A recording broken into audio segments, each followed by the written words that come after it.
home from her job at a pizzeria still in uniform from her shift.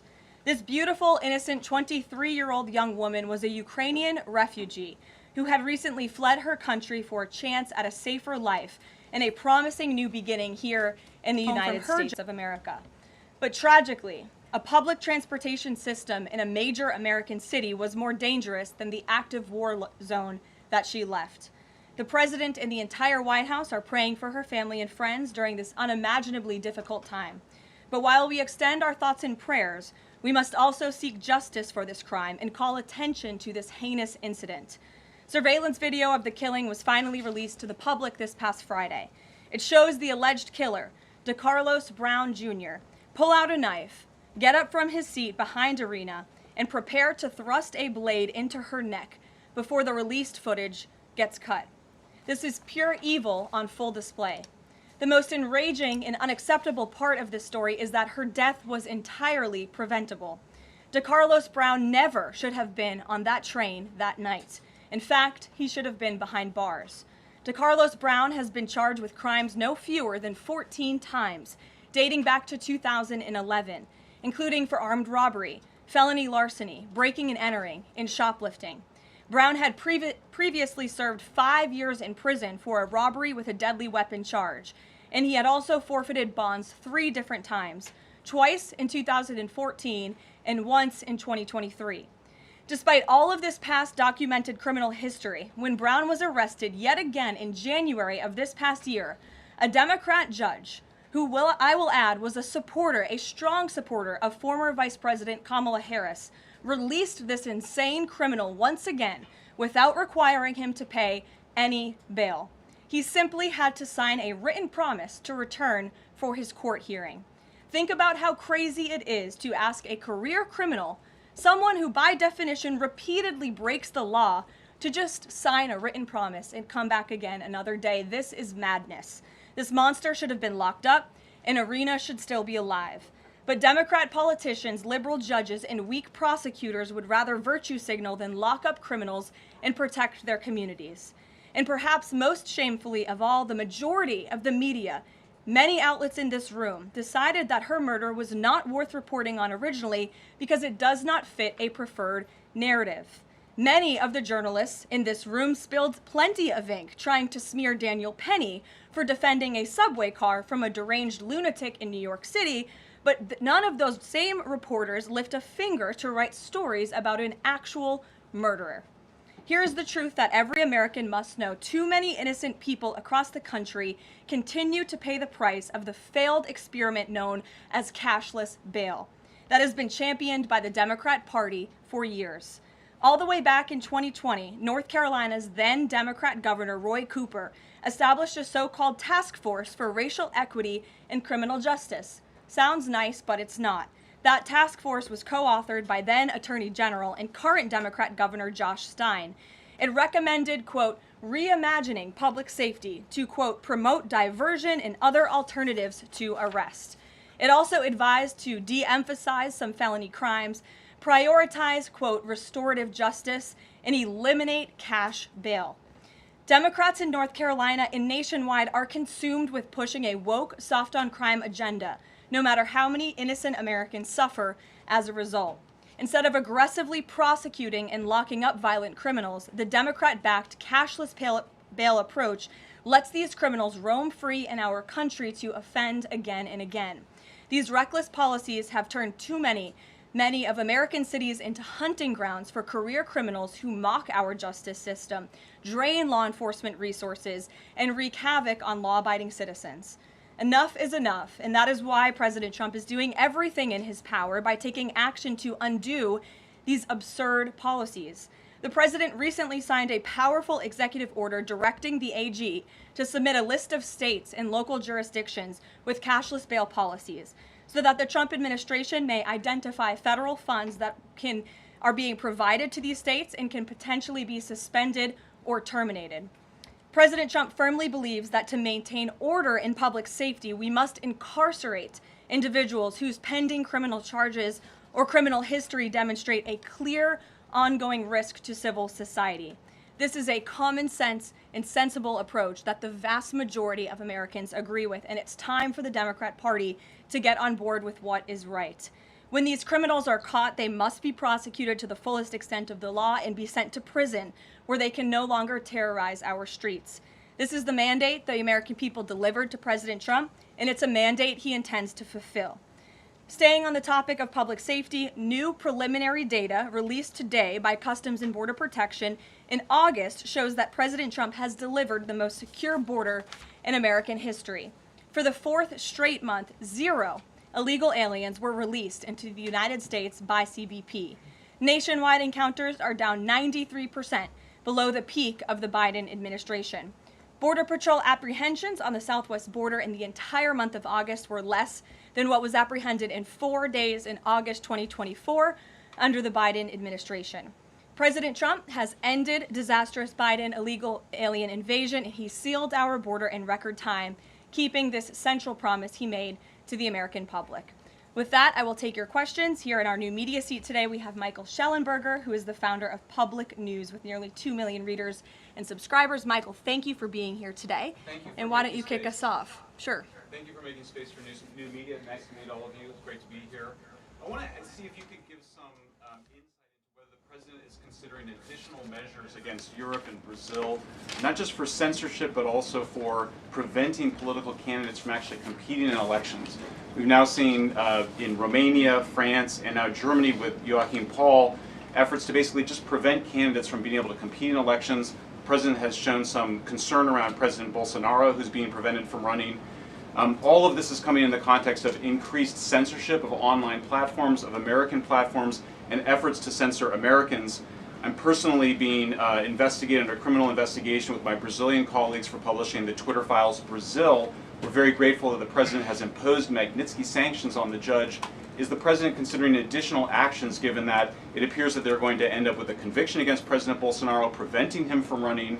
Is he considering doing anything about this crackdown in Europe? I mean, it's shocking to see Joachim Paul, this mayoral candidate in Germany, the criminal indictment against him cites him, quote, saying that he loves the Lord of the Rings as reason why he's an extremist and shouldn't be able to run. So I just wonder if you could speak to that. And again, I'm grateful to be here. Nice to meet you all. And I'm grateful for what the Trump administration has done to push for free speech abroad. Well, thanks for being here, Michael. We appreciate it. Freedom of speech is arguably the most important issue of our time. It is enshrined in our Constitution, and the president believes in it strongly. He himself faced censorship in his road back to this beautiful Oval Office here in Washington, D.C., so he takes this very seriously, as does, I know, the Vice President of the United States and the entire Trump administration, which is why we have taken significant action with regards to Brazil in the form of both sanctions and also leveraging the use of tariffs to ensure that countries around the world are not punishing their citizens in this way. And at the same time, the president is, while he's leveraging the United States to safeguard our interests abroad, he's also making sure that freedom of speech remains here in the United States of America. So I don't have any additional actions to preview for you today, but I can tell you this is a priority for the administration, and the president is unafraid to use the economic might, the military might of the United States of America to protect free speech around the world. Quick follow-up to that? Sure. Quick follow-up, which is just, there was a Reuters story saying that the Trump administration was looking at this Europe-U.S. trade deal as one of the sticking points, this issue of the censorship, not just of U.S. platforms, of Americans. Do you have any updates on how those trade talks are going? And I also wonder if the president is concerned about NATO membership. NATO membership requires that you be a democracy and you have free speech. Is it possible that some of these actions that we've seen in Romania, France, and Germany would disqualify those countries from being in NATO after this? I have not heard the president discuss NATO membership in regards to this issue in particular, but I have heard him discuss the issue of free speech and the importance of free speech with foreign leaders around the world, including the Prime Minister of the United Kingdom. When we were in Scotland, the president brought this up and how important it is for the Prime Minister to protect free speech in the UK and in various conversations with other world leaders. So he brings it up, and I think the entire world knows that this is a priority for the President of the United States. Gabe. Thank you, Caroline. Regarding the Israeli strike in Doha, how much time or how much of a heads up did the U.S. get, and does the president support the strike? Sure. Well, I have a statement to read for all of you with respect to the Israeli strike in Doha, and here it is. This morning, the Trump administration was notified by the United States military that as Israel was attacking Hamas, which very unfortunately was located in a section of Doha, the capital of Qatar. Unilaterally bombing inside Qatar, a sovereign nation and close ally of the United States that is working very hard and bravely taking risks with us to broker peace, does not advance Israel or America's goals. However, eliminating Hamas, who have profited off the misery of those living in Gaza, is a worthy goal. President Trump immediately directed Special Envoy Witkoff to inform the Qataris of the impending attack, which he did. The president views Qatar as a strong ally and friend of the United States and feels very badly about the location of this attack. President Trump wants all of the hostages in Gaza and the bodies of the dead released, and this war to end now. President Trump also spoke to Prime Minister Netanyahu after the attack. The Prime Minister told President Trump that he wants to make peace, and quickly. President Trump believes this unfortunate incident could serve as an opportunity for peace. The president also spoke to the Emir and Prime Minister of Qatar and thanked them for their support and friendship to our country. He assured them that such a thing will not happen again on their soil. The president disagrees with the location of the strike and that he passed that along to Prime Minister Netanyahu. The president just confirmed that in the statement that I just read to you, which I spoke with him about before coming out here. Caroline, Jackie. Thank you, Caroline. So is the president upset with Netanyahu now? The president made his thoughts and concerns about this very clear, and he spoke again both to Prime Minister Netanyahu and also the Emir and the Prime Minister of Qatar after this attack. And the president has always made it very clear that he wants peace in the Middle East, just like he sought that and accomplished that in his first term. He expects all of our allies and friends in the region, that includes both Qatar and Israel, to seek peace as well. And he wants to see that happen, and he's working with all of our allies in the region to get that done. Are there any consequences, so to speak, for Netanyahu doing this, as it sounds, against the president's wishes, or at least his belief that it was appropriate? Is there going to be any directive from the president to Netanyahu in terms of what's allowed in the future? And also, is there any concern this could jeopardize the Abraham Accords?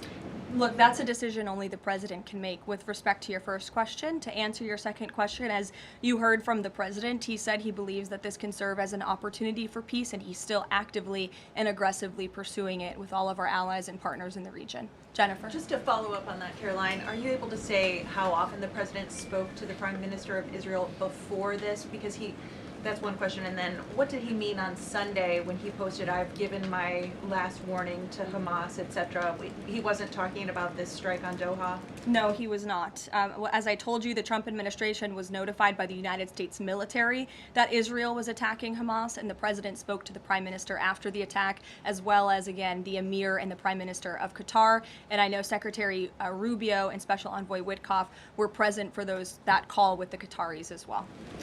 Reagan. Thanks, Caroline. I have two questions for you on crime crackdown. Sure. Democrats have tried to argue that red states have higher crime rates while overlooking problems of high crime in blue cities. I'm wondering if the president would consider working with red state governors to fix high crime in blue cities like in Memphis, Tennessee. So first of all, I want to get to the premise of your question, Reagan, which is being pushed by Democrats, that there is crime in red states. Of course, there is crime in all states, but the crime in these cities is all in cities that are run by Democrats. If you look at the list of the top 20 high crime cities in the United States, every single one, with the exception of one in Louisiana, is run by a Democrat. And these Democrats have supported the same policies that I spoke about at the beginning of this briefing, like cashless bail. If you look at a red state, Mississippi, but a Democrat-run city in that state, Jackson, in 2019, Jackson, Mississippi eliminated cash bail for virtually all misdemeanor cases. And while Jackson is not formally a sanctuary city, the state of Mississippi formally banned sanctuary cities, and this city has acted as a de facto sanctuary city for criminals and illegal aliens since 2017. Same thing, Birmingham, Alabama, a Democrat-run city in a red state. In 2017, the Birmingham City Council unanimously passed a resolution, quote, committing to establish sanctuary policies. So if you actually look at the facts from these Democrat-run cities. These are cities that are run by Democrats and by by members of the Democrat Party. These are blue cities, and they have all supported these disastrous policies which allow repeated career criminals back onto the streets to further commit acts of violence. And so to answer your question, yes, the president wants to work with anyone across this country who wants to end these horrible policies and to bring law and order to our streets. And I think that is proven by his tremendous cooperation with the mayor of Washington, D.C. and our nation's capital. And just look at the results of that. And I do have some updates for you on the D.C. crime crackdown if anyone is interested. There have been a total of 2,177 arrests made since the start of the operation on August 7th. Just last night, there were 57 arrests made in Washington, D.C. Of the 57 arrests, there were 14 illegal aliens who were arrested, many of whom had prior criminal histories. And other arrests just last night in our nation's capital, so you all can be very grateful for this. Our great men and women of law enforcement, both federal and local, working together as they should, made an arrest on a warrant for assault with the intent to kill. The subject shot 2 adult males after an altercation. They made an arrest on a warrant for an armed carjacking. The subject assaulted an adult male in the face with a firearm and then took his keys. We also made an arrest on a warrant for simple assault and the destruction of property and subsequently charged with second-degree theft. Last night in D.C., there was an arrest for possession of a controlled substance with second-degree theft. There was an arrest for possession of a controlled substance with the intent to distribute. That subject, the person is also a subject of interest in a homicide and a carjacking. Last night in D.C., we also arrested a felon in possession of a firearm who was carrying that firearm without a license. So these are the career criminals. These are the bad guys that we are picking up in Washington, D.C. every day. The president would love to do this in every Democrat-run city across the country, and he hopes that more Democrats will call the White House to allow us to help them. One more that's D.C. specific. Congress is poised to not extend Trump's federalization of the D.C. police. Mayor Bowser signed an executive order formalizing cooperation with federal forces. You just mentioned all the success that the operation has had. Does the White House believe that the Mayor Bowser's action is enough to continue the crime crackdown? We are very grateful for the mayor's cooperation in this effort, and we look forward to continuing to work with her and the Metropolitan Police Department. Bloomberg. Thanks, Caroline. The president says, he plans to speak with Putin soon. Can we expect a phone call between the two leaders this week? I don't have any phone calls to read out between you, the president, and any other foreign leaders. Ed. Yeah, thanks, Caroline. I want to ask about the benchmark revisions that came out. If you look at the revisions between March of 2024 and March of 2025, and you do a little math, it averages out to 73,000 jobs roughly per month added to the economy, less than what was thought. When can we expect the Trump administration, now their policies are rolling out, for that increase, that average to increase? Well, let me just say something about the revisions that came out this morning. And this was one of the biggest revisions in absolute terms in decades. In the benchmark year, March 2024 to 2025, shows that the job growth was vastly weaker during the Biden administration than ever previously reported. Between this revision and last year's, job growth was actually overstated by approximately 2 million jobs. And the Biden administration stood up here and vouched for that data and told you that data was real. And when President Trump calls into question the veracity of that data, like he did before he took the oath of office and even now as President of the United States, he was ridiculed for that. And turns out this revision proves 2 things. Number one, the president was right. And this is why we need new leadership at the Fed. And this makes it very clear that President Trump inherited a much worse economy by the Biden administration than ever reported. And it also proves that the Federal Reserve is holding our monetary policy far too restrictive. Interest rates are too high. The Fed needs to cut the rates because of the mess that we inherited from the Biden administration. Time frame. The president has said a year. Secretary Besson said maybe the fourth quarter. When can we expect these numbers to increase? Well, first, we need accurate numbers. We need truthful and honest data, which is why the president took the monumental step to try and appoint and confirm new leadership at the BLS so we can have data that we can actually rely on. And that's what the president is doing, and we hope that his nominee will soon be confirmed. Charlie. You addressed the crime of Irina Zurika, and the president has done a lot to deliver justice for victims of crimes like that horrific stabbing. And the Epstein files are back in the news because a lot of Americans feel that that Jeffrey Epstein's victims never got justice. Does the president care about these victims? Do you think he can does he want to deliver more justice for them, and is he willing to meet with them? The president cares about victims of all crimes, and that's why Republicans in the Trump Department of Justice have done more in terms of transparency when it comes to the Epstein case than any prior administration. And why are the Democrats all of a sudden caring about this? It's because they are desperately trying to concoct a hoax to smear the President of the United States. We have seen this time and time again. Ro Khanna and all of these other Democrats, they could have cared about those victims 4 years ago when Joe Biden was in office. They could have pushed for transparency then. Unfortunately, the Democrats are using victims as political pawns to try to smear and to push a hoax against the President of the United States. And I will get you numbers on the amount of child predators that this administration and this FBI and this Department of Justice have locked up under President Trump's leadership. We have done more than any president to protect victims of crime, especially disgusting, heinous sexual crimes. And that includes the deportation of illegal aliens who are perpetrating these crimes against innocent victims in our country right now today. And that remains a top priority for this administration. Does the president, will he meet with the victims? On the Doha strikes, did the president speak with Netanyahu before they were carried out? Did he urge him to not go through with it, or did they only speak afterwards? Again, I read you a statement. The Trump administration was notified by the United States military that Israel was attacking Hamas. The president directed his special envoy Witkoff to immediately call the Qataris. And after the attack, he spoke to Prime Minister Netanyahu. One more. Behind you. Thank you. Go ahead. About the Epstein case, would the White House support a professional handwriting expert review of the document released yesterday to prove that it's not the president's signature?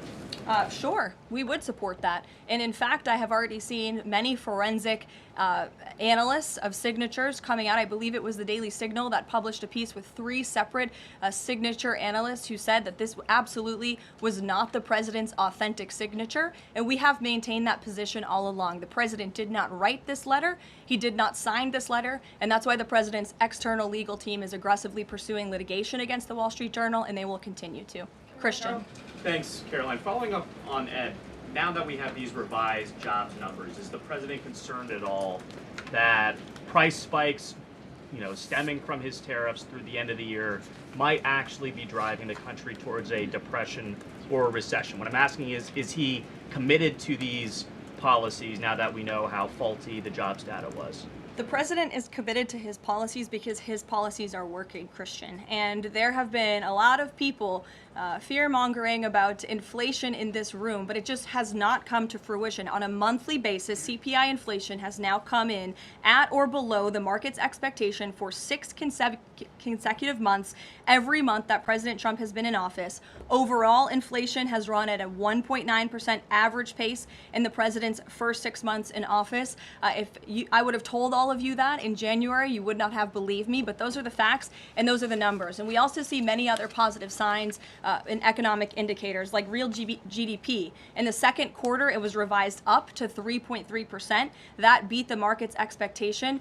We know there's a capital spending boom right now, which we know is one of the greatest economic indicators of job growth. We know wages are increasing at a far faster pace than they were under the previous administration. We see productivity in the second quarter was also revised up to a strong 3.3%. In total industrial production, factory output also surged. All of this means the economy is moving, people are working, people are spending money. You look at consumer spending, that is also ticking up and in the right direction. And a large part, it's because of the incredible work the president has done in terms of energy and unlocking our energy dominance in this country. Again, these jobs, the numbers from the BLS today prove that the economy was an absolute mess, and we are working every single day to fix it, and all of those indicators I just read for you are positive sign of what is to come. Just one more quickly on Sure, trade, Danny. Just wanted to get a bit of clarity on the sequence of events for the Doha attack and the notification. You said that the U.S. military notified, if I got it right, the Trump administration was notified by the U.S. military. That's right. Was the U.S. military notified by the Israeli military, or did the U.S. military detect an incoming Israeli attack on Qatar? The U.S. military notified the White House and the President of the United States. That's all I have to share for you on that, Danny. Thank you. Jeff. Also following up, you said that the president assured the leaders in Qatar that this would never happen again. Did he say that to the Prime Minister of Israel, and did Prime Minister Netanyahu agree to that? The president told that to the emir and the prime minister of Qatar, and the president also overstressed the importance of peace in the region in his conversation with Prime Minister Netanyahu as well. And Prime Minister Netanyahu told President Trump he wants peace and he wants it quickly. That's what the president expects to happen. The president is very clear in the statement that he just had me read, and you will all see it out on Truth Social very shortly, I am sure. The whole world will see it. He wants all of the hostages released out of Gaza, and he wants this war to end. Those are two clear directives that the president is making very clear for the entire world to understand. Mary. But Qatar obviously has been helping to negotiate these ceasefire talks. Does the president think that Israel is undermining negotiations by striking Qatar? Is he concerned that Qatar's no longer going to want to play that intermediary role? Well, I think the president addressed that in the statement. I can read the whole thing for you again. I think it's very thorough because the president wanted to address all of your questions. We wrote, unilaterally bombing inside Qatar, a sovereign nation and close ally of the United States that is working very hard and bravely taking risks with us to broker peace, does not advance Israel or America's goals. However, eliminating Hamas, who have profited off the misery of those living in Gaza, is a worthy goal. So he answered that question and to be himself. Clear, you can't say that Israel informed the U.S. What I can tell you is the United States military informed the Trump administration. Ouija. Thank you. A quick follow on that. Can you tell us when the U.S. military was notified, given that the largest U.S. military base is in Doha? And then I have a question on D.C. crime. This morning, just before the attack, as I said earlier as well. Okay, thank you. And yesterday, the president spoke about D.C. crime and talked about how there was virtually none. And then he expressed frustration about things that take place in the home they call crime. He said, you know, they'll do anything they can to find something. If a man has a little fight with the wife, they say this is crime. See, now I can't claim 100%. Exactly what crimes was the president referring to?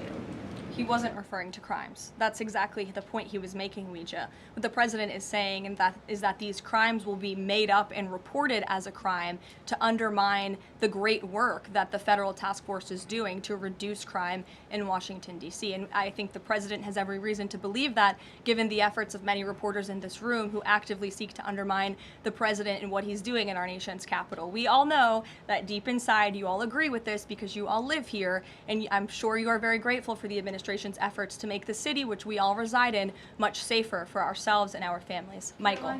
Thank you, Caroline. Florida Congressman Randy Fine is calling for judges to face consequences if the violent repeat offenders they release go on to commit new crimes. Is that something the president supports?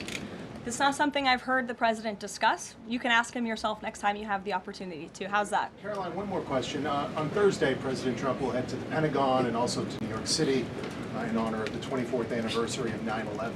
Has the president expressed any interest on creating or having congressmen create a new 9/11 commission to answer some of the ongoing questions many Americans have about that day?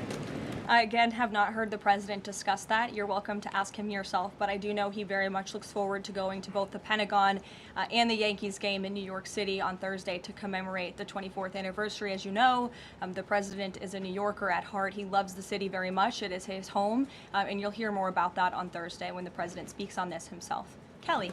Caroline, thank you. I wanted to ask you a question about the president speaking yesterday before the Religious Liberty Commission. As you know, he's created the White House Faith Office, the Task Force on Anti-Christian Bias, and yesterday he talked about the importance of the Bible in America and the importance of prayer in America. Some people have criticized him for that in stating that he's espousing Christian nationalism. Yet the president has called on the American people to band together in praying for this nation for people of all faiths. How important is that to the Trump administration, and are there guidelines for implementing that? Well, last time I checked, it's not just Christians who pray, it's people of all faith who pray, and that's what the president wants to protect, the religious freedom for Americans of all faith. And he spoke about that yesterday, and that's why he was very proud and excited to announce this new initiative, Pray America, encouraging all Americans to pray for our country and the goodness of our country leading up to America's 250th birthday next year.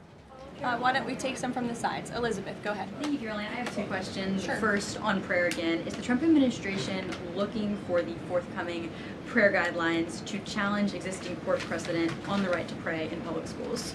Well, the president spoke about that yesterday, and some of the changes we are making to ensure that the religious liberties of America's students and our youth are respected in public schools. In fact, he had a young student and invited him on stage to share his story about how when this young boy spoke about biological and biblical truth in his classroom, he faced consequences for that, and how Americans of faith should not be facing consequences for expressing their religious freedom and their religious views. Not in any public school in America should that be happening. You heard the president talk about that yesterday. Sure. Caroline, thank you so much. Regarding Israel attacking Doha, beside a phone call, what was President Trump's involvement in the attack, if any? Look, I don't have anything more to read out for you on this other than the very lengthy and thorough statement that I have shared repeatedly now. Sure. Go ahead. Thank you. After the Supreme Court ruling yesterday on the ICE raids in Los Angeles, some, particularly non-white U.S. citizens, are saying that they're going to begin carrying their U.S. passports with them at all times. What is the White House's response to Americans who are concerned about being swept up, as others have been already, in these enforcement actions? They should not be concerned, because this administration is focused on the detention and deportation of illegal alien criminals who broke our nation's immigration laws. And the Supreme Court upheld the Trump administration's right to stop individuals in Los Angeles to briefly question them regarding their legal status, because the law allows this, and this has been the practice of the federal government for decades. And the Immigration and Nationality Act states that immigration officers can briefly stop an individual to question them about their immigration status if the officer has reasonable suspicion that the individual is illegally present in the United States. And reasonable suspicion is not just based on race, it's based on a totality of the circumstances to review. And I will tell you, I spoke to our border czar about this morning. When ICE goes out to conduct a targeted operation to deport illegal criminals from our community, they are doing so with intelligence, they are doing so with law enforcement sources, they are doing so in most cases with the backing of local law enforcement who know exactly where these illegal alien criminals and drug traffickers and drug dealers are hiding in plain sight in American communities. And the men and women of ICE are doing everything they can to not only follow the law, but to enforce the law. And it's about time that has happened, because we had 4 years of an administration who completely ignored and evaded our nation's very clear immigration laws, and the Supreme Court has reaffirmed that. Thanks, Caroline.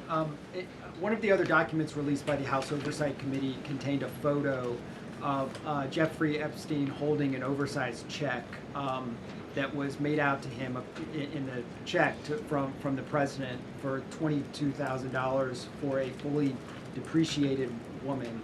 I wondered if the president has any recollection of that, or what you guys make of that photo that was included in those documents. Did you see the signature on that check? It is not Donald Trump's signature. It is absolutely not. The president did not sign that check.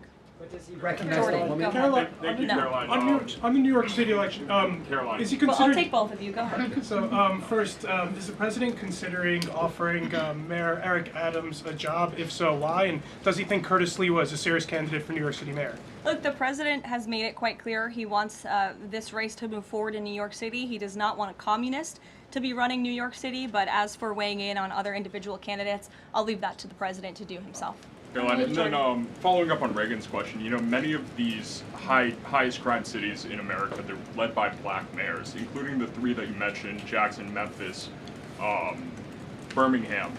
So given that, what's your response to criticism from the left that Trump is targeting black mayors? Isn't he just trying to protect black people? The president is trying to protect all Americans from crime, and he wants to make all of our cities in America safe. And the fact is, the most dangerous cities in America are run by Democrats, overwhelmingly. And according to the FBI crime statistics, 19 of the top 20 cities with the highest murder rate are run by Democrats. And these high-crime, Democrat-run cities are driving up the crime stats in otherwise safe red states. So, of course, he wants to address this problem. He's made that quite clear. Mike Johnson, he came out and said that the president was an FBI informant. Do you know what he meant by that, if it's not true? I can affirm that is not true. I think the speaker was referring to the fact that President Trump kicked Jeffrey Epstein out of his Mar-a-Lago property for reasons the president has already discussed. John. Oh, thank you, Caroline. First of all, as a Washington, D.C. resident with my family, I just want to thank the administration for revitalizing safety here. in the last 3 weeks has been stunning. Well, I want to go to Virginia. All of a sudden, out of the blue, Winsome Sears has closed the gap on Abigail Spanberger. Got 4 issues. Coerced abortions in Fairfax County without telling mom or dad, no parents, girls going in boys' bathrooms on film, right? 2 of the young fellows get suspended for complaining about it. Virginia Beach man, an innocent man, is now died in a car crash by a drunk illegal going on the other side of the road.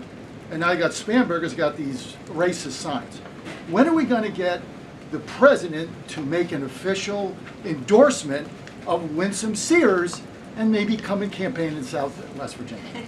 Well, as you know, I'm very limited in what I can talk about when it comes to political endorsements in future elections from this government podium. But all of the issues that you just mentioned, I know, are very important to the president, and it's quite common sense. It's the foundation of the Republican Party, and it's what sent this president back to the Oval Office. We want to keep men out of women's sports and bathrooms. We want criminals to be locked up. The president wants to see law and order in every state across the country. But as for political endorsements, I'll leave that to him and his political advisors to make those. Sure. Haley. Thanks, Caroline.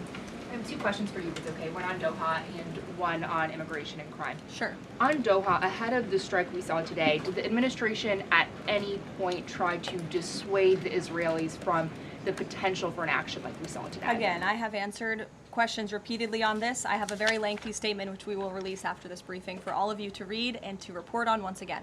Okay, and then on a case in Maryland, the killing of Dakara Thompson, there are reports that the suspect arrested for her murder was in the country illegally and arrested and released for driving under the influence both in 2022 and in April of this year by U.S. Park Police.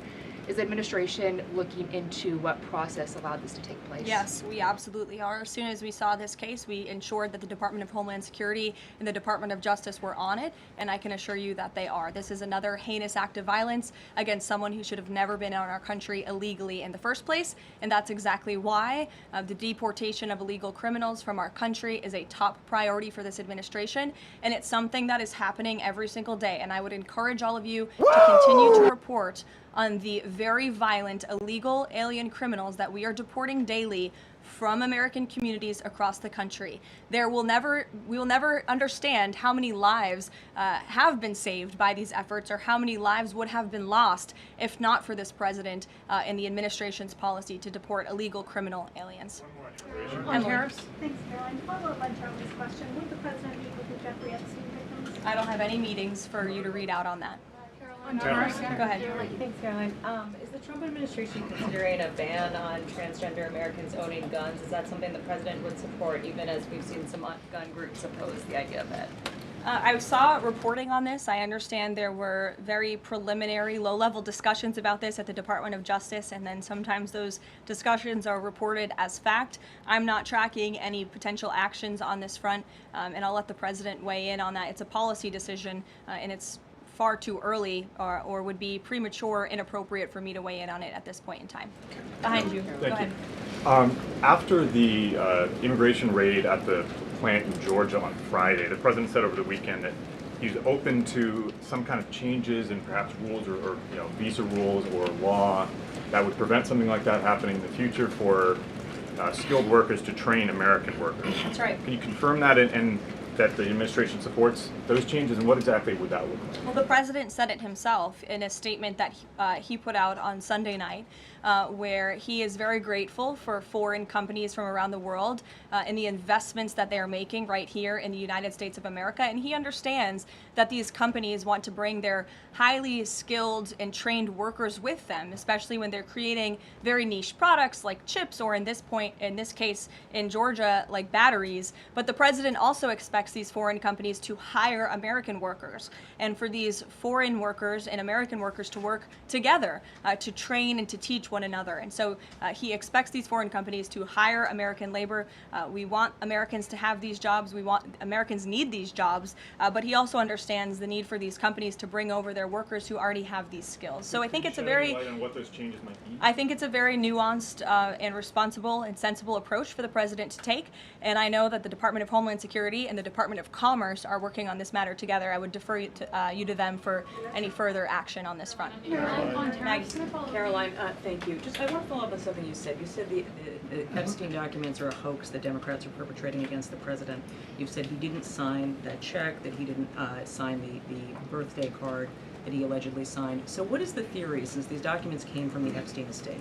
Who is I guess in your view, faking these documents? I did not say the documents are a hoax. I said the entire narrative surrounding Jeffrey Epstein right now that is absorbing many of the liberal cable channels on television is a hoax that is being perpetuated by opportunistic Democrats like Ro Khanna and the others whom you saw on that press conference outside of Capitol Hill, who are trying to push this hoax against the President of the United States. What exactly is the hoax? I'm just trying to understand what's fake. What's fake is not the documents. The hoax then? is the Democrats pretending to care about victims of crime when they do not care about victims of crime, when they have done nothing to solve crimes, when they have done nothing to lock up child pedophiles and child rapists across the country, and when they are now using victims as political props to try and, again, smear the President of the United States and drag on this bad story about him. It is a distraction. The Democrats view this story as nothing more than an attempt to distract from the accomplishments and the achievements of this administration. And that is what we mean when we call it a hoax. If he didn't sign these, if you said he didn't sign the birthday card, he didn't do this, he also didn't do the check, those were in documents from the estate. So what is the working theory as to why he's in them? The president has one of the most famous signatures in the world, and he has for many, many years. You know that, Maggie, you've covered him for a long time, long before he assumed this office when he was a businessman in New York. The president did not write that letter. He did not sign those documents. He maintains that position, and that position will be argued in court by his lawyers. The president is very confident he is going to win this case. Carolina, thank you. Is the president planning to meet with Eric Adams in New York, maybe at the Yankees game? And has he personally talked to him about the race? I am not tracking any meeting with Mayor Adams at this time, but if that happens, I'm sure the New York Post will be one of the first people to know about it. I'll take a couple more questions. Why don't we go to the back? Tom Dempsey with News Nation. Regarding the growing U.S. military News presence... Nation, all the way in the back. Regarding the U.S. military, the growing U.S. military presence in the Caribbean, when asked directly about possible future military action, President Trump responded, "You're going to find out." What could the U.S. public expect with that situation moving forward, and what sort of ongoing threat does Trendeo Agro present? I think it would be very unwise of me to preview what the president meant from this podium. But I think with the heart of what the president was saying, I know what the heart of what the president was saying and this administration believes, is that the regime in Venezuela is illegitimate. And it is unacceptable to this president and this administration to traffic illegal, deadly drugs into the United States of America. And that's why the president and the administration took very strong action against a boat and 11 narco-terrorists in international waters, as you all saw. I think that sends a very strong message to drug traffickers around the world. The president will not tolerate it, and the amount of drugs on that boat represents the lives of thousands of Americans that could have been killed by that deadly poison, and we're not going to allow that deadly poison to come into our country. The president will be signing a proclamation in the Oval Office later this afternoon, and we will see you all later. Thank you. Thank you.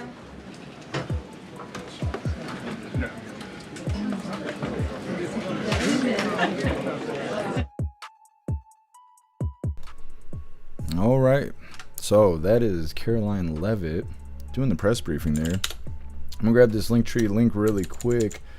We are gonna wrap this up because I gotta get the schedule together for Coffee with Hooligans, and we gotta be quick today because we're gonna be on Handy News at 8 p.m. Eastern time, so we can't be taking forever today like we normally do. Let me see if I can find it really quick. I'm gonna drop the link so you guys can come watch us over on Handy News. Let me see. I got the links and stuff.